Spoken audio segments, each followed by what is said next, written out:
हाँ, जेई का फॉर्म आ गया, आप फिल कर सकते हो जिसको इंटरेस्ट है। और स्पेशली जिसको इंटरेस्ट भी नहीं है लेकिन उनके पास मैथमेटिक्स है उनको करना चाहिए। ठीक है, पीसीएमबी वाले भी कर सकते हैं। तो आई सजेस्ट कि आप करो, क्योंकि कई अदर एग्जाम्स के लिए भी जेई मेंस का तो देना कंपलसन है उसमें। इफ आप एनआईटीज आईआईटीज या ट्रिपल आईटीज आईजीटी नहीं चूज करते हो, कोई प्राइवेट यूनिवर्सिटी भी चूज करते हो, तो उनके लिए भी क्राइटेरिया है वो, कि आप अपीयर हो या नहीं हो चाहिए, आपकी इतनी परसेंटाइल एटलीस्ट है या नहीं। तो देना तो सबको ही है, लेकिन ऐसा कर सकते हो कि ये वाला नहीं अप्रैल वाला दे दूं, बट मैं सजेस्ट करूंगा कि दोनों दे दो। कई बार जिन्हें प्रिपरेशन नहीं किया उनका किस्मत काम आ जाती है वो। हालांकि ऐसा होता नहीं है, कम होता है, बट कोई ऐसा ही हो, यूनिक हो, एग्जिस्ट करता हो कि नहीं मैं बहुत ज़्यादा किस्मत पे भरोसा करने वाला हूँ, तो वो तो ये वाला भी दे सकता है। प्रिपरेशन के टर्म्स में बात करें तो प्रिपरेशन तो डेफिनेटली करना पड़ेगा आपको। ट्वेल्थ वाला आपका आता होगा, डेफिनेटली आता है, बट इलेवेंथ वाले में आप टारगेट करो कोई दो सब्जेक्ट्स। ऐसा कभी नहीं होता, मेरे पर्टिकुलर एनालिसिस से बताऊं, और आता भी है ज़्यादा तो 52-48% ऐसा ही होता है। 52% 48% लगभग इक्वलेंट ही है। लेट से 160 मार्क्स का ट्वेल्थ से आ गया, 140 मार्क्स का इलेवेंथ से आ गया, थोड़ा सा ही तो डिफरेंस है, 2 या 3% का डिफरेंस है। बट फिर भी आपको कंफर्टेबल तो तभी फील करोगे जब आप ट्वेल्थ वाला ही करोगे, क्योंकि इलेवेंथ वाला इज डिफरेंट, बिल्कुल आपको पीछे घूमना पड़ेगा। और अभी बोर्ड्स है, प्री बोर्ड्स है, तो आपको ट्वेल्थ वाला प्रिपरेशन का बेनिफिट भी दिख रहा है कि यहाँ भी काम आने वाला है, फिर बोर्ड्स में काम आने वाला है।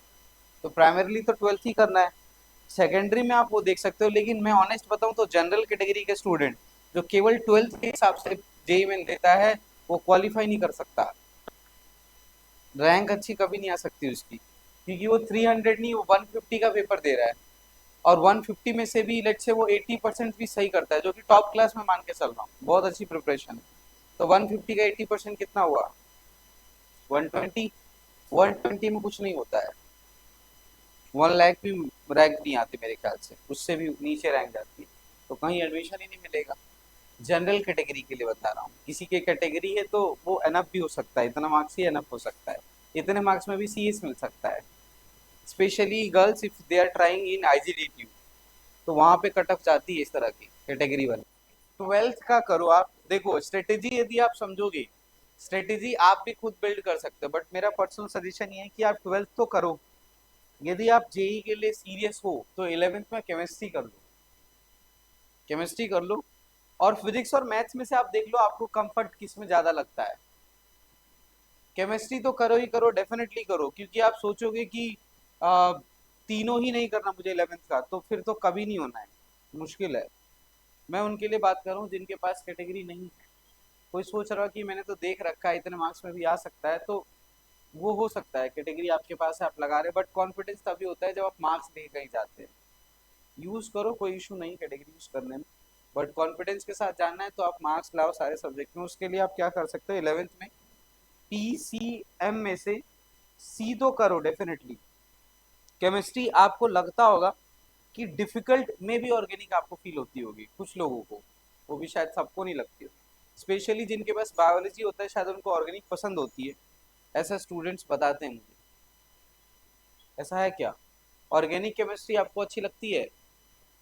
नहीं लगती? अच्छी लगती है जिनके पास बायो तो लगती होगी। सही है, मतलब इतना भी कोई मुश्किल नहीं है। फिजिकल और उसके बाद इनऑर्गेनिक है, वो तो डेफिनेटली कर लो फिर जिसको ऑर्गेनिक की मुश्किल लगती है, क्योंकि केमिस्ट्री एक ऐसा सब्जेक्ट है जो टाइम बचाता है आपका मेंस के अंदर।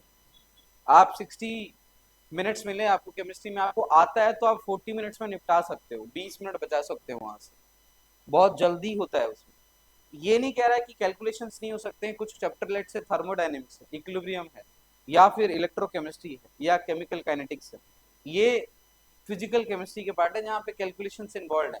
क्यों करना है फिर इसमें टाइम इन्वेस्ट मत करो, लेकिन जो आते हैं वो करो, तो यहाँ से टाइम बचेगा, प्लस केमिस्ट्री में थोड़ा कॉन्फिडेंस आपको ज्यादा बेटर फील होता होगा, मेरे एजम्पशन। हो सकता है कि हम टाइम नहीं देते इसलिए नहीं आता हमें, बट डिफिकल्ट तो नहीं होता है। ऐसा तो नहीं है कि केमिस्ट्री में कोई खतरनाक ही दिख रहा है कि समझ ही नहीं आ रहा है कौन सा कंसेप्ट देते इस, अनलेस एंड अनटिल वो ऑर्गेनिक का कोई ऐसा ना हो कन्वर्जन जो बिल्कुल हमने देखा ही नहीं। क्योंकि ऑर्गेनिक केमिस्ट्री तो पर्सनली मुझे भी नहीं आती थी, इसलिए मैं उस पर कुछ कमेंट नहीं कर रहा हूँ क्योंकि उसमें कई तरह के रिएजेंट, कई तरह के कंडीशंस लग जाते हैं, और कब वो नॉर्मल चेन रिंग बन जाएगा वो स्टोरी बहुत डिफरेंट है, वो आपको पता होगी। But as a 12th student आपको पता होगी क्या क्या चीज़ें होती हैं जो इस चीज़ को इम्पैक्ट करती हैं। बट मैं अपनी बात करूं तो मुझे डिफिकल्ट लगती थी ऑर्गेनिक। तो मैंने ऐसे प्रायोरिटाइज किया था कि let's do physical and inorganic first for 11। ठीक है, फर्स्ट अटेम्प्ट में ही था हमारा, मैंने ड्रॉप नहीं लिया था। जो ड्रॉप भी लिए हैं उनको तो पता होगा एक्सपीरियंस, उनको पता होगा कैसा एग्जाम फील होता है। जो ड्रॉपर्स उनको पता होगा, एक्सपीरियंस है उनके पास। तो वो एक्सपीरियंस का यूज करो कि मेरे कैसा रहा लास्ट टाइम, परफॉर्मेंस ट्रैक करो अपना, उसमें थोड़ा सा वीक एरिया फाइंड करो एंड देन उसको कैसे कर सकते हो सर। याद रखना कई बार लोगों को आते हुए भी मेंस का पेपर गलत कर देते हैं, आते हुए भी, क्योंकि पेपर देने में आपका कॉन्फिडेंस भी चाहिए वहाँ पर। और कॉन्फिडेंस आता है प्रिपरेशन से, आपने कितने सारे क्वेश्चन अटेम्प्ट किए हैं। कई लोगों को सोल्यूशन पता है, बट वो एक सोल्यूशन को करने में 10 मिनट ले रहा है, टाइम कितना है, 3 RC है ना, कितने वो तो कर ही नहीं पाएगा। 200 टारगेट कर रहा है तो 200 टारगेट कब कर रहा है, जब 200/4 कितना हुआ, 50 क्वेश्चन उसको करेक्ट करने हैं। और लेट से वो बहुत अच्छी एक्यूरेसी रखता है तो 58 क्वेश्चंस करेगा तभी तो इतना आएगा, जो कि आसान बात नहीं है, प्रिपरेशन चाहिए उसके लिए। और 200 कोई मार्क्स लेकर आ रहा है तो उसकी रैंक अंडर 6000 अंडर 5000 होती है, टॉपर्स में से होता है। तो कर सकते हो, इतना कोई मुश्किल नहीं है। लेकिन हाँ, यदि आपने 11th बिल्कुल ब्लैंक रखा हुआ है तो थोड़ा मुश्किल होगा। बट उसको ब्लैंक बिल्कुल मत रखो। आप जनवरी वाला एग्जाम में ऐसा कर सकते हो कि केवल केमिस्ट्री पढ़ लिया, लेकिन अप्रैल वाला में ऐसा कर सकते हो कि उसमें मैथ्स भी पढ़ लिया, केमिस्ट्री भी पढ़ लिया और थोड़ा फिजिक्स भी पढ़ लिया। अब फिजिक्स और मैथ्स में चॉइस वो आपके ऊपर है कि आपको दोनों में से बेटर क्या लगता है, कौन सा कंफर्टेबल लगता है। या 11th की फिजिक्स याद करो कि मैकेनिक्स मुझे पसंद थी या नहीं थी, क्या मुझे डिफिकल्ट लग रही थी, उस हिसाब से कंपेरेटिव कर लो एक बार कि मैथमेटिक्स मुश्किल थी या फिर मेरी फिजिक्स मुश्किल। बट याद रखो, जनरल कैटेगरी 150 प्लस चाहिए, कोई रास्ता नहीं इसके अलावा। 50 मार्क्स आपको गेन करना पड़ेगा, तभी आपको मिलेगा। और आजकल तो ऐसा सिस्टम हो गया है कि you have to do a comparison, there are different shifts, और अकॉर्डिंगली वो बोलते हैं ये वाला शिफ्ट का पेपर इजी था, ये वाला शिफ्ट का पेपर डिफिकल्ट था, फिर वो बेंच मार्क करते हैं, सबको एक कॉमन ट्रैक पर ले आते हैं। तो कई बार 160 इज इक्वल टू 150 भी हो सकता है, क्योंकि डिफिकल्ट जिस पर्टिकुलर शिफ्ट में आया है उसको बैलेंस कर देते हैं उस हिसाब से। और एक अच्छी बात ये है कि अब मेंस का पेपर डिफिकल्ट नहीं आता है, पहले के कंपैरिजन में थोड़े इजी क्वेश्चंस है। अब आप खुद भी देखोगे, क्लास में करते भी हो तो डिफिकल्ट क्वेश्चंस नहीं होते हैं। इवन जैसे अभी टॉपिक हम पढ़ेंगे, मैं आपको एक दो क्वेश्चन करवाऊंगा तो आपको ये समझ आ जाएगा कि डिफिकल्ट तो डेफिनेटली नहीं है। तो अब थोड़ा सा टाइम गेम भी आ गया है मेंस के अंदर कि कौन जल्दी भी कर रहा है, पहले ये जल्दी वाला ज्यादा होता नहीं था। हालांकि होता था क्योंकि मेंस पहले भी बहुत डिफिकल्ट नहीं था एडवांस वाला, लेकिन एडवांस जिसने भी दिया होगा, जो ड्रॉपर होगा या जिसको पता होगा, रिसर्च किया होगा, उसको ये पता होगा कि इसमें टाइम का कोई कंस्टेंट नहीं होता कि मेरे पास समय नहीं है, उसको आता नहीं होगा। एडवांस में है तो उसको आता ही नहीं है, समय नहीं है, ऐसा कोई भी स्टूडेंट आके बाहर नहीं कह सकता कि मेरे पास टाइम ही नहीं था। आप एडवांस 2016 का पेपर उठा के देखना जो IIT गुवाहाटी ने बनाया था, उसके क्वेश्चन एक बार करने की कोशिश करना आप। मिनिमम कटअप गया था उस पर्टिकुलर पेपर, केवल 74 मार्क्स का कटअप था। जब मैंने दिया था मेंस में तो उस टाइम 126 का कटअप था। तो एडवांस का पेपर आप IIT गुवाहाटी वाला पेपर उठाना और एक बार देखना कैसे क्वालिटी क्वेश्चन उसने डाले हुए। मोस्ट स्टूडेंट्स के नेगेटिव मार्क्स भी गए थे उस पर्टिकुलर पेपर में। तो वो पेपर कौन बनाता है, वो प्रोफेसर बनाते हैं IITs के। IITs के प्रोफेसर क्या होते हैं, वो एडवांस्ड मैकेनिक्स पढ़ाते हैं कॉलेज में स्टूडेंट्स को। वो एडवांस मैकेनिक्स को इंटीग्रेट करके थोड़ा क्वेश्चन को और इनोवेटिव बना देते हैं। और हम उस पर्सपेक्टिव से अपना एजुकेशन पढ़ते ही नहीं, 12th में होते तो हम क्या करते हैं कि ऐसा क्वेश्चन इसमें एनसीईआरटी में है या नहीं है, या सैंपल में है या नहीं। प्रॉब्लम सॉल्विंग एबिलिटी से हम सवाल कभी कर ही नहीं होते, और प्रॉब्लम सॉल्विंग एबिलिटी के हिसाब से क्वेश्चन सॉल्व करने लग जाओगे तो फिर तो आ जाएंगे नंबर। कई होते नहीं क्लास में इंटेलिजेंट इसलिए इसका ज्यादा आता है। इंटेलिजेंसी को बीट हार्ड वर्क कर सकता है हमेशा। हार्ड वर्क करोगे इंटेलिजेंट कोई फर्क नहीं पड़ेगा उससे। वो इंटेलिजेंट ही 1 घंटे पढ़ता है, कितने क्वेश्चन कर पाएगा। लेकिन आप ऐसी वरना पूरा निपटा चुके हो और अच्छे से कर चुके हो तो फिर तो आपको कॉन्फिडेंस ही है ना। उससे बाहर का सवाल ना एडवांस में आता ना मीन्स, एग्जैक्ट नहीं कह रहा, कंसेप्चुअली कह रहा हूँ, उससे बाहर नहीं आता है। तो नंबर कितना लाना, मैं तो आपको ऐसा भी एग्जाम्पल बताऊंगा, मेरे साथ ही हैं कई स्टूडेंट्स भी जो मेंस के प्रिपरेशन किए थे और एडवांस केवल 2 महीने में बहुत अच्छा कर दिया। 2 महीने में उनके एडवांस में ठीक रैंक। रिसेंटली एक स्टूडेंट आईआईटी खड़गपुर में आईआईटी रुड़की में केमिकल इंजीनियरिंग किया था। मेंस का प्रिपरेशन था लेकिन मेंस में अच्छे नंबर आ गए, 170 मार्क्स आ गए तो खुश था वो। और एडवांस में ऐसी एनर्जी आई कि वो 2 महीने बिल्कुल रख के कर लिया, ठीक रैंक आ गई। कुछ कोटा भी था, थोड़ा बहुत अच्छा वाला नहीं था बट था, तो उसके सपोर्ट से उसका आईआईटी रुड़की में हो गया सिलेक्शन। लेकिन याद रखना, प्लेटफॉर्म मिलना, अच्छा प्लेटफॉर्म मिलना बहुत जरूरी होता प्रोग्रेस के लिए।